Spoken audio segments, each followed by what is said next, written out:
ஆமி வந்து அடுத்த நாள் தான் கேட்டாங்க எங்க பங்கர் என்ன தெரியாது என்ன தெரியாதா இந்த குட்டி என்ன காட்டினாங்க இதுதான் பங்கர் பாரு அதான் உங்களை காட்டினேன். ஆமிதான் காட்டினேன். அது பிறகு நம்பு தான் கண்ணகி என்றும் தான் மதுரையிலிருந்து வந்திருப்பேன், தான் இங்குதான் அமர்ந்திருப்பேன், எனக்கு இங்கு இந்த மரத்துக்கு கீழ் பின்ன வைத்து ஆதரிக்குமாறும் தனக்கு ஒவ்வொரு நாளும் ஒவ்வொரு சொம்பு தண்ணீரும் ஒரு விளக்கும் ஒரு பூவும் வைத்தால் போதும், நீங்கள் 1000 பிழைகள் விட்டாலும் நான் பொறுத்தருளுவேன் என்று சொல்லி கனவில் தோன்றி மறைந்துள்ளார். அதே நேரம் பொங்கிக் கொண்டும் இருக்கின்றார்கள். இந்த மரங்களை பார்க்கின்ற போது தெரிகின்றது, அதாவது குழந்தை வரம் கேட்டு இந்த மரம் சப்பாத்தோட ஒரு சின்ன குட்டியில போயிட்டு இருந்த இடத்துல அதுல சப்பாத்தோட அடுத்த கிழமை இந்திய நாமம் இருக்கு. அப்ப சப்பாத்தோட உயிரினத்தால பாம்பு போட்டுருக்காரு. வேறு மதத்தைச் சேர்ந்தவர்கள் நிறைய அடியவர்கள் எல்லாம் வருவார்கள். அவர்களுக்கு அவர்களாகவே முன்வந்து சொல்லுவார், நாங்கள் இன்னொரு மதத்தில் இருக்கிறோம், நாங்கள் அப்ப இப்ப நீங்களே என்ன இங்க பாருங்க, தாங்கள் தங்களுடைய மதத்தில் இருந்தாலும் ஆட்சி தங்களுக்கு கேட்கிற வரங்களை விரைவாக தந்து நாங்கள் சந்தோஷமா வாழுகிறோம் என்ற ஒரு அற்புதங்கள் இருக்குது.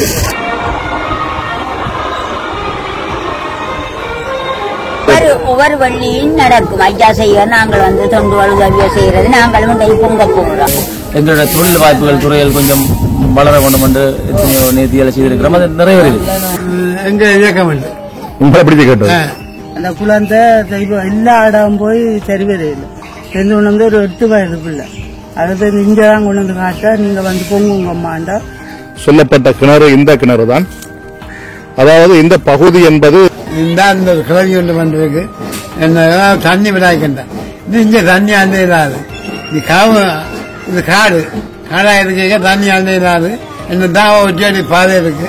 போய் இந்த தலைப்பட்டி எடுத்து கொண்டு போய் ஒரு கிணறு ஒட்டியடி பாதை இருக்கு. அந்த கிணத்துல தண்ணி ஆண்டி கொண்டு வாண்டு. இந்த ஆலயம் ராமனர்கள் குருக்கள் இந்த ஆலயத்தில் இதுவரை காலமும் பூசையில் ஈடுபடுவதில்லை. எமது மூதாதையர்கள் இருந்து யாராவது ஒருவர், எல்லாரும் வர முடியாது, வர அழைக்கவும் மாட்டார். அது அவாவ தானா விரும்பி யாரோ ஒருவரை அழைப்பார்.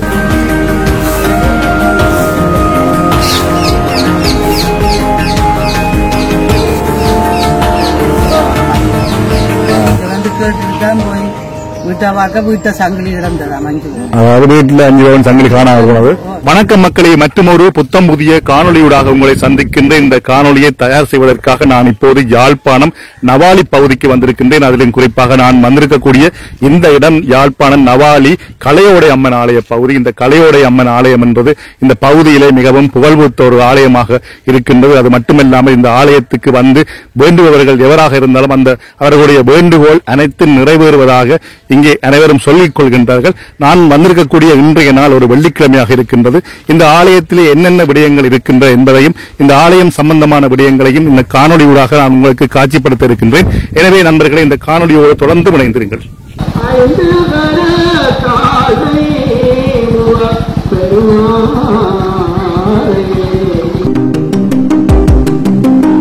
யாழ்ப்பாணத்தின் நவாலி என்பது மானிப்பாய்க்கு அண்மையாக அமைந்திருக்கக்கூடிய கிராமம். இந்த கிராமத்துக்கு நவாலி என்ற பெயர் வருவதற்கு காரணம், நவம் என்று சொன்னால் 9, இங்கே 9 ஆலயங்கள் இருந்ததாகவும் அதன் காரணத்தினால் தான் இந்த கிராமத்துக்கு நவாலி என்ற பெயர் ஏற்பட்டதாகவும் சொல்கின்றார்கள்.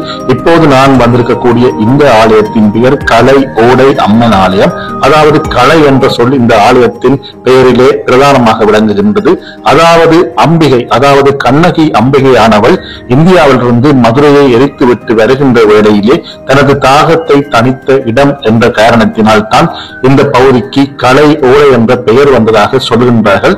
நாங்கள் இப்போது வந்திருக்கக்கூடிய இந்த வேளையிலே இந்த ஆலயத்திலே விசேட பூசை வழிபாடுகள் நடைபெற்றுக் கொண்டிருக்கின்றன.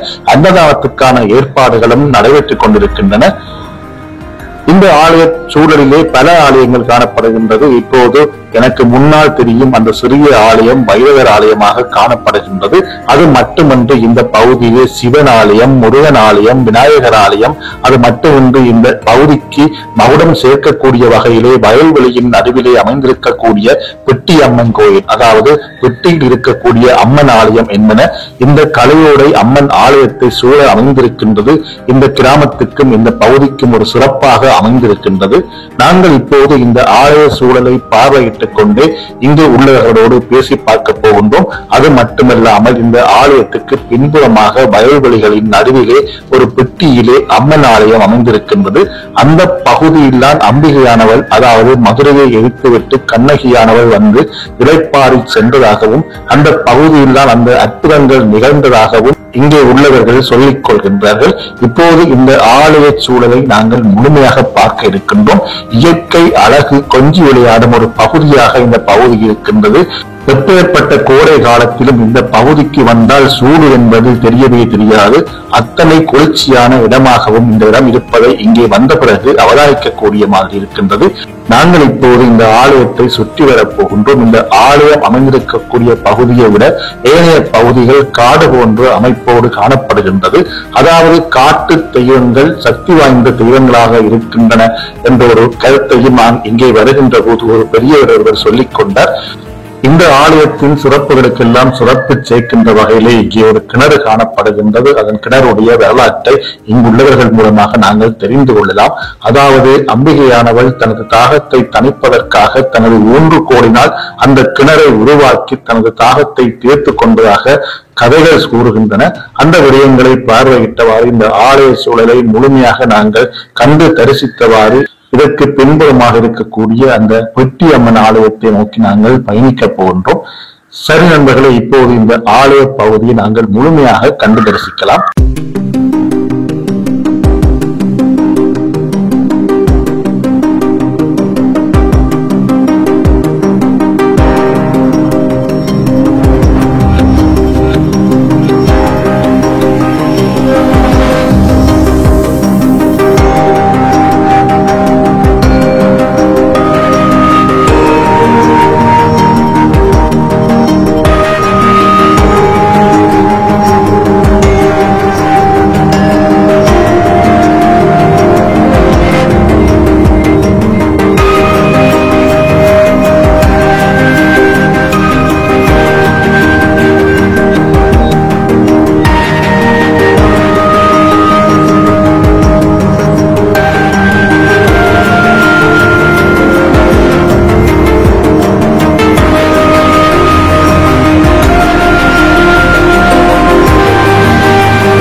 ஒரு கிணறு காணப்படுகின்றது. அந்த கண்ணகியானவள் தன்னுடைய பிரம்பினால் அந்த கிணறை வெட்டியதாக, அதாவது தோற்றுவித்ததாக சொல்கின்றார்கள். அந்த கிணற்றை பற்றி கொஞ்சம் சொல்லுங்கள்.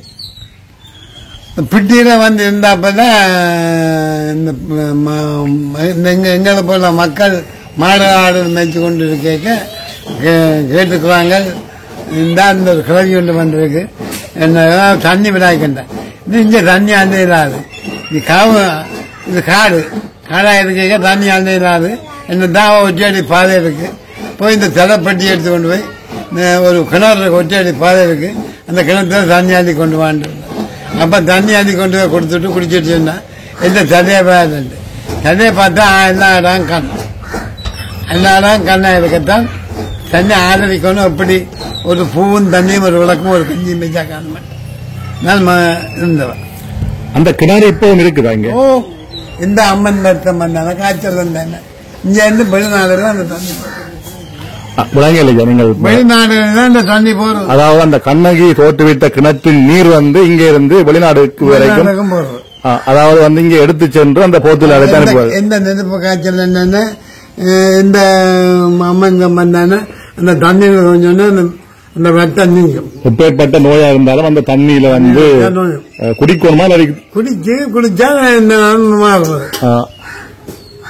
அப்படியான ஒரு மகத்துவமான கிணறு. நான் இப்போது அந்த கிணறை நான் உங்களுக்கு நேரலுக்கு காட்சிப்படுத்துகின்றேன்.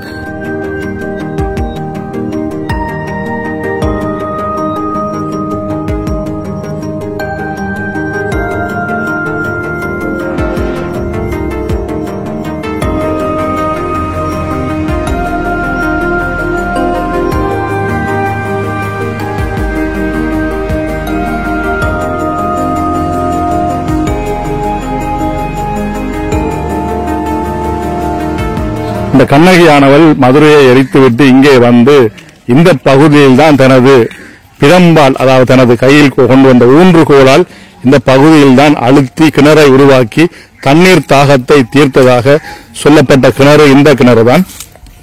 அதாவது இந்த பகுதி என்பது ஒரு வயல்வெளி சார்ந்த பகுதியாக களிமண் தரையாக இருக்கின்றது.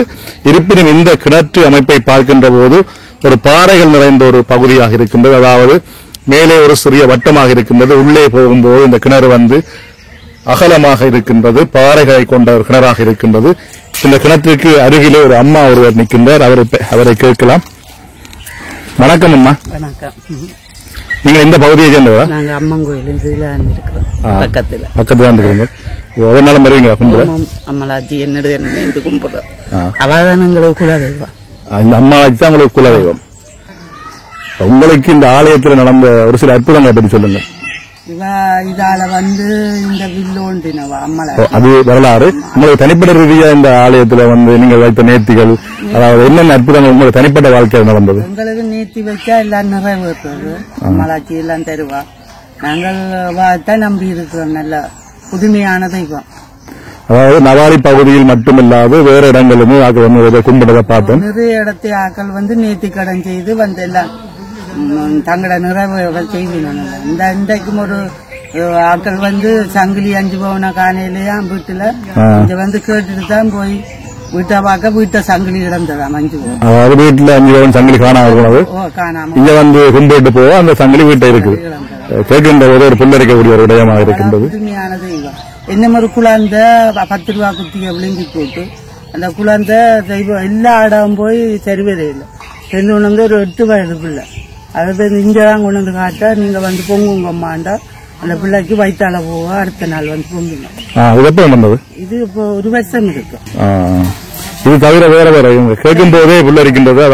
அற்புதம். அங்க ஆமிக்காரம் சப்பாத்தோட ஒரு அந்த சின்ன புட்டியில போயிட்டு இருந்த இடத்துல அதுல சப்பாத்தோட அடுத்த கிழமை இந்திய நாமம் இருக்கு. அப்ப சப்பாத்தோட ஏறினத்தால பாம்பு போட்டுரு அவர்கிட்ட. இது கிட்ட இருந்தாரு இந்திய நாமியெல்லாம் எல்லாரும் நீந்து வள்ளிக்கிழமை வந்து குக்க காய்ச்சி குக்கியாண்ட சாதகம் சக்கரை சாதகம் அவையன்ற சாதகம் நெய் விட்டு நல்ல அமுது ஒவ்வொரு வெள்ளிக்கிழமையும் தெரிவினம் அந்த புட்டி அம்மலாச்சி. உங்களோட தனிப்பட்ட வாழ்க்கையில் நட்பு நடந்தது? எங்களுக்கு எல்லாம் நிறைவேற பிள்ளைகளுக்கு படிப்புகள் இதுகள் படிப்பு வெளிநாட்டு விஷயங்கள்.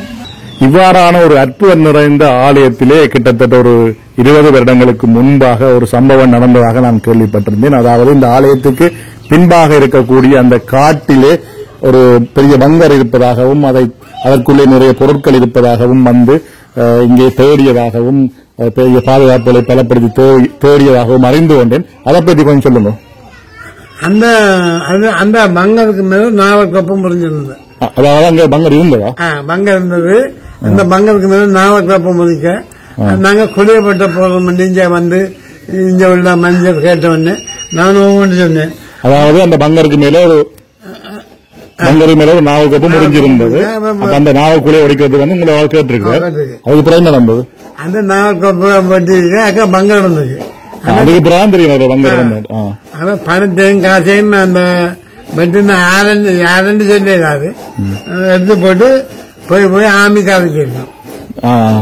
அதாவது பங்கரை பார்த்தோன்னா போய் ஆமிக்காரருக்கு போடணும். நாங்க எடுத்து போட்டு அந்த பணத்தை அதுக்கு இருந்ததை எடுத்து போட்டு ஆமிக்காரருக்கு ஆமி வந்து அடுத்த நாள் தான் கேட்டாங்க பங்கர் என்ன தெரியாது. உங்களை வந்து கேட்டோம் என்ன தெரியாதா இந்த கூட்டி வந்து என்ன காட்டினாங்க இதான் பங்கர் பாருண்டு. அதான் உங்களை காட்டினேன். ஆமிதான் காட்டினேன். அதுக்கு பிறகு என்ன நடந்தது? இந்த காடுல ஒப்பந்தம் பண்ணிருந்தான்.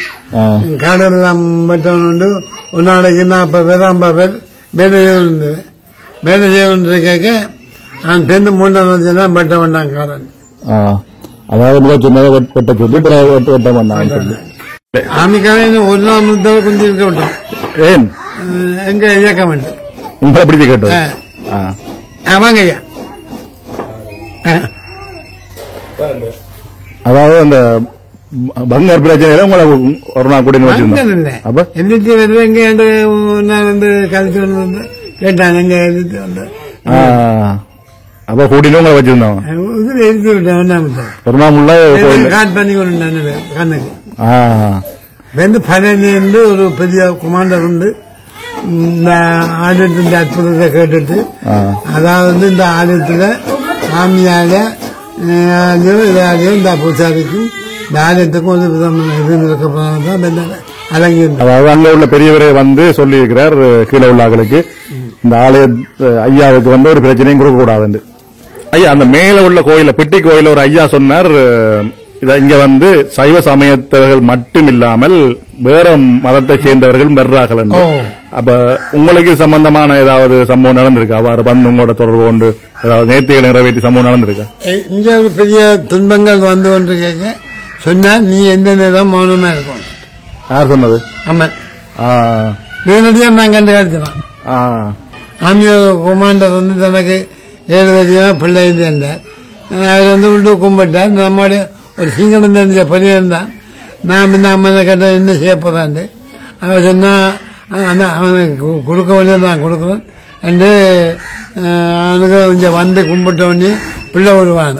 அதாவது வந்து 7 வருடமாக பிள்ளை இல்லாத ஒரு ராணுவ அதிகாரி வந்து இங்க கும்பிட்டுறா. நீங்க போய் அம்மனை கேட்டு நீங்கள் அவ சொன்னா கொடுக்க வேண்டியதை கொடுக்கப்போன்னு சொல்லியிருக்கலாம். அதுக்கு பிறகு வரைக்கும் அந்த குழந்தை வரம் கிடைச்சது.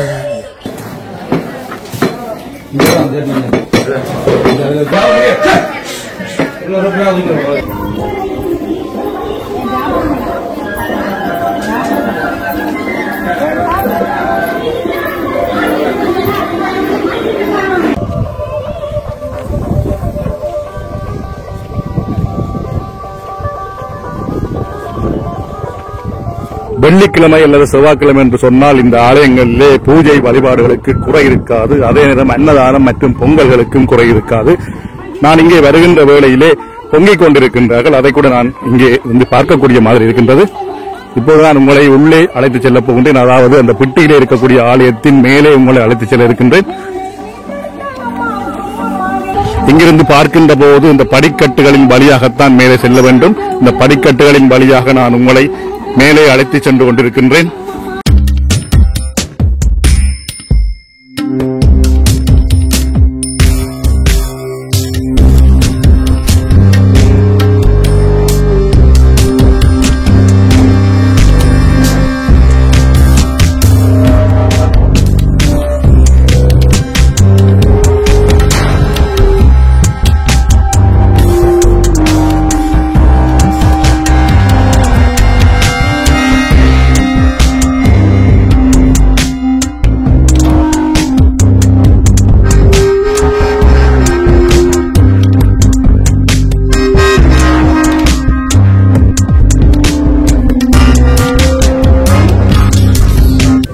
நான் வந்திருக்கக்கூடிய இந்த வேளையிலே இங்கே சாப்பாடு, அதாவது அன்னதானமும் மற்றும் பொங்கலும் இடம்பெற்றுக் கொண்டிருக்கின்றது.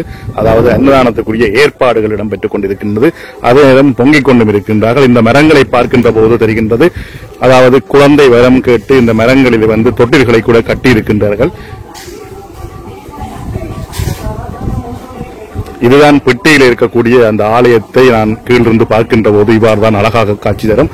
அதே நேரம் இந்த பகுதி வந்து தற்போது அதிக வெயிலாக இருக்கின்றது. ஆனால் இதன் உள்ளே வருகின்ற போது ஒரு குளிர் காலத்தில் எவ்வாறு இருக்கின்றது அவ்வாறான ஒரு சூழல் தான் இருக்கின்றது. அதாவது மிகவும் குளிர்ச்சியான ஒரு பகுதியாக இருக்கின்றது.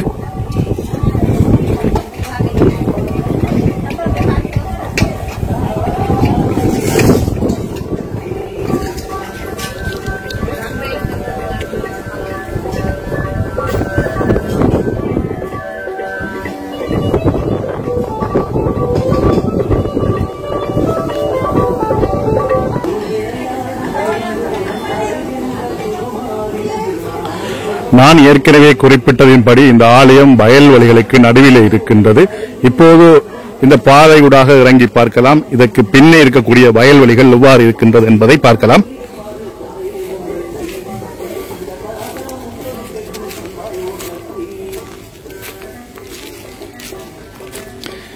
கிட்டத்தட்ட ஒரு மாதத்துக்கு முன்பாக வந்திருந்தால் இதன் அழகு வேறு மாதிரி இருந்திருக்கும். அதாவது பச்சை பசேல் என்று இருந்திருக்கும். தற்போது இந்த வயல்வெளிகளில் நெல்களை வெட்டிவிட்டார்கள். அதனால் இவ்வாறு காட்சி தருகின்றது. மிக பரந்த ஒரு பிரதேசமாக இருக்கின்றது, பரந்த ஒரு வயல்வெளியாக இருக்கின்றது. நான் மீண்டும் உங்களை மேலே அழைத்துச் செல்கின்றேன்.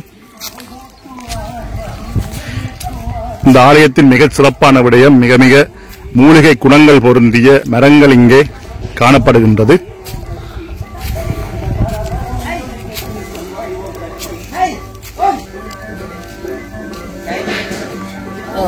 நான் வருகின்ற வேளையில நீங்கள் பொங்கிக் கொண்டிருக்கிறீர்கள்.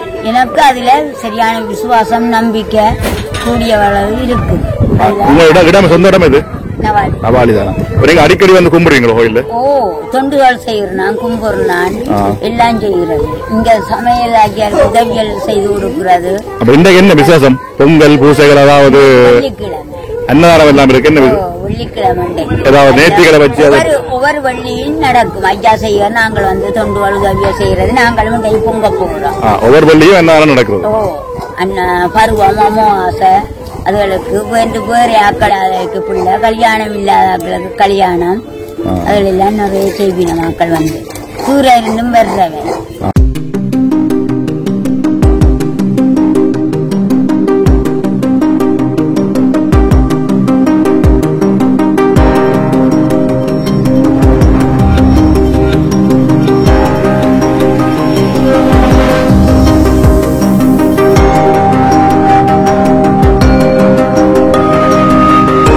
இப்போது இந்த ஆலயத்தின் ஐயா அவர்கள் நம்மோடு இணைந்திருக்கின்றார். வணக்கம் ஐயா. வணக்கம். இந்த ஆலயம் பற்றி கொஞ்சம் சொல்லுங்கள். இந்த முதலில் உலகெங்கும் வாழும் எங்கள் அம்பாள் அடியார்களுக்கு அம்பாள் சார்பாக நன்றிகளை தெரிவித்துக் கொண்டு, இந்த ஆலயமானது 800 வருடங்களுக்கு முற்பட்ட ஆலயம். இந்த ஆலயத்தை எமது மூதாதையர்கள் தொடர்ந்து பராமரித்து வருகின்றார்கள். அந்த வழியில் நான் தற்போது இந்த ஆலயத்தை பூசைகளை மேற்கொண்டு பராமரிப்பு வேலைகள் செய்து வருகின்றேன். இந்த ஆலயத்தின் வரலாறானது கண்ணகி மதுரையேரிக்கு அங்கிருந்து கோபம் கொண்டு பாம்புருவமாக மாறி கடல் வழியாக மாதகளில் உள்ள அக்கணக்கடவை எனும் துறைமுகத்தை வந்தடைந்து அங்கிருந்து ஆட்சி உருவமாக நாங்கள் சொல்ல போனால் கிளவி என்றுதான் எல்லாரும் சொல்லுவார்கள். வெள்ளச்சீலை அடைந்து ஒரு பிரம்புடன் கால்நடையாக நடந்து வந்து இந்த ஆலயம் இருக்கும் பிட்டியிலே முதலாக அமர்ந்திருந்தார். அமர்ந்திருந்த போது இந்த ஆலயத்தின் சூழலில் முன்பு ஒரே வயல்களும் நிறைந்த தோட்ட வெளியாகவே இருந்தது. அப்போது இந்த ஆலயத்தின் அண்மையில் மாடு வைத்துக் கொண்ட எமது மூதாதையர்களை ஆட்சி வினாவினார் தனக்கு நிறைய தண்ணீர் தாகமாயிருக்கு, தண்ணீர் குடிக்க கொஞ்சம் தண்ணீர் தருவீர்களான் மூதாதையர்கள் சொன்னார்கள். இங்கு இது ஒரு வயல்வெளி, கிணறு எதுவும் இல்லை, நாங்கள் வீட்டை போய் தண்ணீர் எடுத்துட்டு வருவோம் என்று சொன்னார். அவ தான் வச்சிருந்த பிரம்பையை ஊண்டிக் கொண்டு வந்து இதில் இருந்து ஒரு 100 அடி தூரத்தில் ஒரு நிலத்தை அந்த ஊண்டு போல பிரம்பினால் ஊண்டும் போது அதிலிருந்து நீர் வெளி வருவதை எமது மூதாதையர் கண்டு அதிசயித்தார்கள். அப்ப ஆட்சி சொன்னா இதை எடுத்து தானம் பருகிறேன், நீங்களும் பருகி தண்ணி தாட்டி தீர்த்துக்கோம் என்று சொல்லி எல்லாரும் அதை எடுத்து பருகிவிட்டு திரும்ப அந்த கிணத்தடியிலிருந்து திரும்ப இந்த பிட்டியில் வந்து அமர்ந்திருந்த போது அவர் கேட்ட அந்த நமது மூதாயர்கள் மாடுகள் வைத்துக் கொண்டவர்களை எனக்கு பேன் எடுத்து விடுவீர்களா என்று கேட்ட போது இவர்களும் ஆட்சி என்ற வழியால் அவருடைய அன்பாக பழகினவரையால் தாங்கள் ஓமந்து சொல்லி பேன் எடுப்பதற்கு தலையை குணாவினது. அதாவது குணாவிய போது தலையில் 1000 கண்கள் தோன்றியவுடன் நமது மூதாதையர்கள் பயந்து அவ்விடத்தை விட்டு விலகி சென்று அயலவர்களை கூட்டிக் கொண்டு திரும்பி வரும்பொழுது அவ்விடத்தில் ஒரு சிறிய கல் ஒன்று, ஒரு அடி உயரமுடைய ஒரு அடி சுற்றளவுடைய கல் ஒன்று 1000 கண்களுடன் தோன்றி இருந்ததைக் கண்டு இவர்கள் வியந்து போனார்கள். இவர்கள் சுற்றுமுற்றும் பார்த்தா இங்கு ஓடுவதும் தெரியவில்லை, வீடு சென்று விட்டார்கள். அன்று இரவு அவர்களுக்கு ஆட்சி கனவில் வந்து தான் கண்ணகி என்றும் தான் மதுரையிலிருந்து வந்திருக்கிறேன், தான் இங்குதான் அமர்ந்திருப்பேன், எனக்கு இங்கு இந்த மரத்திற்கு என்ன வைத்து ஆதரிக்குமாறும் தனக்கு ஒவ்வொரு நாளும் ஒவ்வொரு சொம்பு தண்ணீரும் ஒரு விளக்கும் ஒரு பூவும் வைத்தால் போதும், நீங்கள் 1000 பிழைகள் விட்டாலும் நான் பொறுத்தருளுவேன் என்று சொல்லி கனவில் தோன்றி மறைந்துள்ளார்.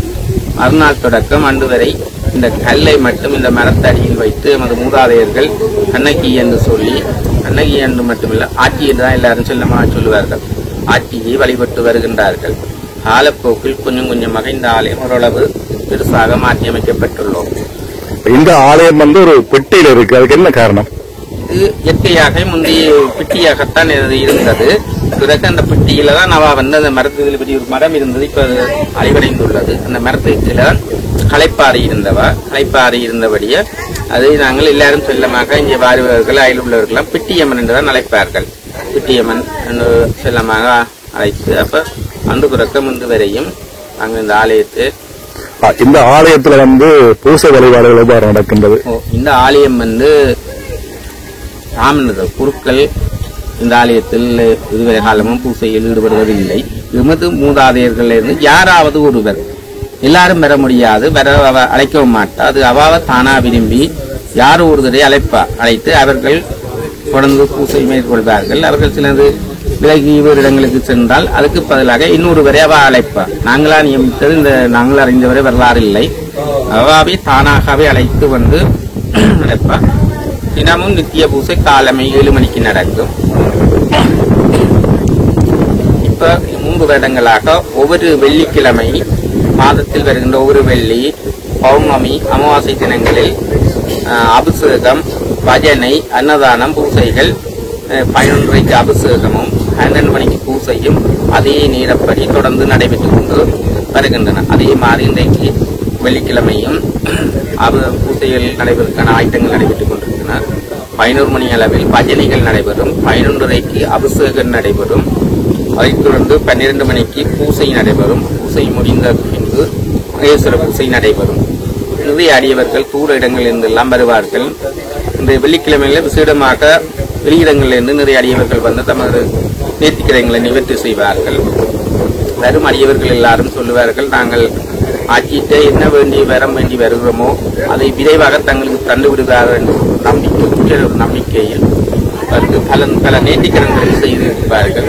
இந்த மரங்கள் ஆலயத்தில் கூட குழந்தை கிடைக்காதவர்கள் பல தொட்டில்கள் நீட்டி கட்டியிருந்தார்கள். ஆனால் தற்போது நாங்கள் அந்த கோயிலை உணவளிப்பதற்காக முன்பக்கத்துள்ள மரத்தில் அதை கட்டி வைத்திருக்கோம். அதே போல் பட்டு துணிகளில் காசுகளை நீண்டு தங்களோட கோரிக்கைகளுக்கு வைப்பார்கள்.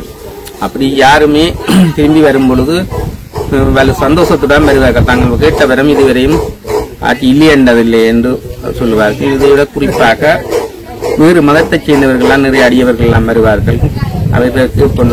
அவர்களாகவே முன்வந்து சொல்லுவார், நாங்கள் இன்னொரு மதத்தில் இருக்கிறோம், நாங்கள் அப்ப நீங்களே அப்ப இங்க பாருங்க, தாங்கள் தங்களுடைய மதத்தில் இருந்தாலும் ஆட்சியிட்ட தங்களுக்கு கேட்கிற வரங்களை விரைவாக தந்து நாங்கள் சந்தோஷமாக வாழ்கிறோம் என்ற ஒரு அற்புதங்கள் இருக்குது. இங்கே வந்து இந்த ஆலயத்துல சமய நிகழ்வுகள், தை பிறந்தால் தைப்பொங்கல், தைப்பூசம், மாசி பிறந்தால் மாசி மகம், சிவராத்திரி, பங்குனி என்ற பங்குனி திங்கள், சைவ சமயத்தில் வார அனைத்து நிகழ்வுகளும் இந்த ஆலயத்திலும் நடைபெற்றுக் கொண்டு இருக்கும். இதைத் தொடர்ந்து வேறு வேறு நிறைய அடியவர்கள் எல்லாம் தங்கள் நேர்த்திக்கடன்களை தங்களுக்கு விரும்பிய நேரங்களில் வந்து செய்வார்கள். ஒவ்வொருவருக்கும் தங்களுக்கு செய்வார்கள். நாங்கள் அவர்களுடைய வேண்டுகோளுக்கு அமைவாக அவர்களுடைய வசதிகளுக்கு ஏற்றமாய் நாங்கள் இதை செய்து கொண்டு தொடர்ந்து இருக்கின்றோம். ஆலயமானது குறித்த காலத்திற்கு புனரமைக்கப்பட்டு அது இந்த ஆலயத்தின் வரலாறு இந்த ஆலயத்தின் சுவர்களில் பொறிக்கப்பட்டிருக்கின்றது. ஆரம்பத்தில் இப்படி வந்திருந்தார், பிறகு இப்படி இருந்து கடைசியாக ஒரு கடவுளாக மாறி கண்ணகியாக இதிலிருந்து அடியவர்களுக்கு காட்டி கொடுக்கின்றார். ஆரம்பத்தில் அந்த ஆட்சிக்கு உருவாகின கிணத்துல இருந்து அந்த ஆலயத்துக்கு தண்ணி எடுத்துக் கொண்டிருக்கின்றார். காட்சி எல்லாம் படமாக பொறிக்கப்பட்டிருக்கிறது. காரணம் என்னென்று சொன்னால் 800 வருடங்களாக இந்த ஆலயம் பாதுகாக்கப்பட்டுக் கொண்டிருக்கின்றது. இனி அடுத்து வரும் சந்ததியினருக்கும் இப்படி ஒரு ஆலயம் இருக்குது, கண்ணகி அங்கிருந்து இங்கே வந்து இருக்கின்றார், இந்த வரலாறு தொடர்ந்து பாதுகாக்கப்பட வேண்டும், அடுத்தடுத்த சந்ததியினருக்கு கொண்டு செல்லப்பட வேண்டுவதற்காக இந்த வரலாறுகள் அதில் வைக்கப்பட்டிருக்கின்றன. அப்படி நிறைய அற்புதங்கள் நடைபெற்றுக் கொண்டிருக்கின்றன. நாங்கள் சொல்வதை விட நீங்கள் அடியாருடன் கேட்டு இதை அறிவதுதான் நல்லது என்று நான் நினைக்கின்றோம். என்றால் நாங்கள் சொல்வது கோயில் விளம்பரப்படுத்த வருமானத்துக்கு என்று இருக்கிறார்கள். மற்ற வருகின்ற அடியவர்களோட தொடர்புகள் எல்லாம் இது இந்த ஆலயம் அநேகமான வெளியிடங்களில் இருப்பதற்கு தெரியாது. இதை நிறைய அடியவர்கள் தெரியப்படுத்தி இந்த ஆலயம் மேலும் மேலும் சிறக்க வேண்டும், இங்கே பூசைகள் எல்லாம் மேலும் மென்மேலும் நடைபெற வேண்டும் என்று வேண்டிக் கொண்டு விடைபெறுகின்றேன். நம்ம அடியார்களுக்கு நன்றி.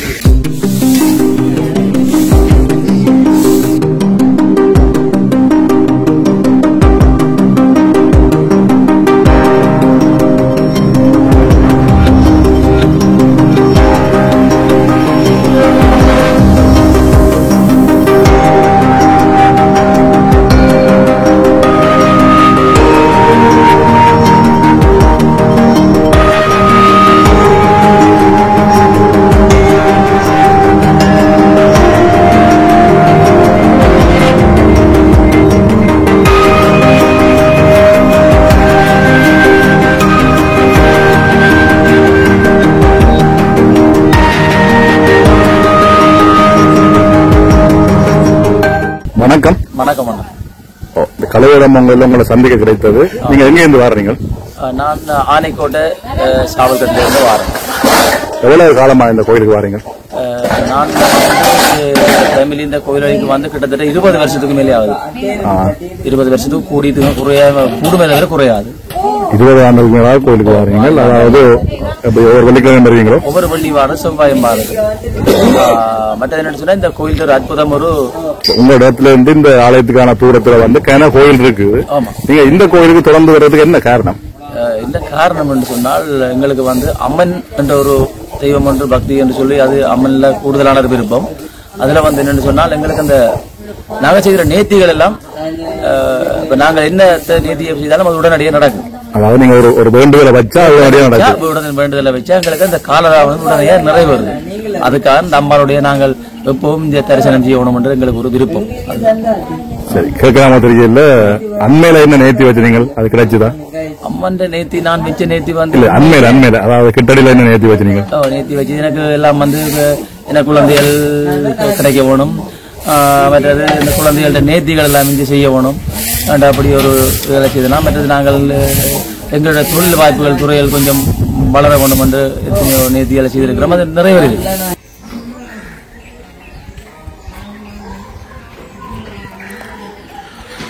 அந்த ஆலயத்தின் பெரிய ஐயா ஏற்கனவே குறிப்பிட்டது போன்று அந்த சம்பவம் நடந்த இடம் இந்த இடம் தான். அதாவது இந்த ஆலயத்துக்கு பின்புறமாக காடு போன்ற அமைப்பு காணப்படுகின்றது. இங்கே பெரிய பெரிய மரங்கள் காணப்படுகின்றன. அதாவது யாழ்ப்பாணத்திலே இந்த நவாலி பகுதியிலே காடு போன்ற இடம் இருக்கக்கூடிய பகுதி இந்த பகுதி தான். இந்த பகுதியில் தான் ஐயா ஏற்கனவே சொன்னது போன்று அந்த ஒரு பங்கர் ஒன்று இருந்ததாகவும் அதன் பின்னால் நடந்த பிரச்சனைகளை பற்றி அந்த ஐயா சொல்லியிருந்தார். இந்த பகுதி தான் அந்த பகுதி.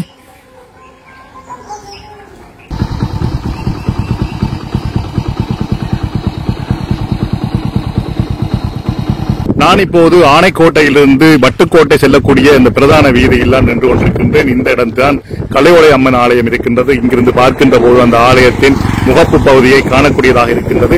எனவே நண்பர்களே, இந்த காணொலியினூடாக இன்றைய நாளிலே யாழ்ப்பாணம் நவாலி கலையோடை அம்மன் ஆலயம் பற்றியும் அங்கே உள்ள விடயங்கள் பற்றியும் இந்த காணொலியூடாக நீங்கள் பார்த்திருப்பீர்கள் என நம்புகின்றேன். மற்றும் ஒரு புத்தம் புதிய காணொலியோடு சந்திக்கலாம். நன்றி நண்பர்களே.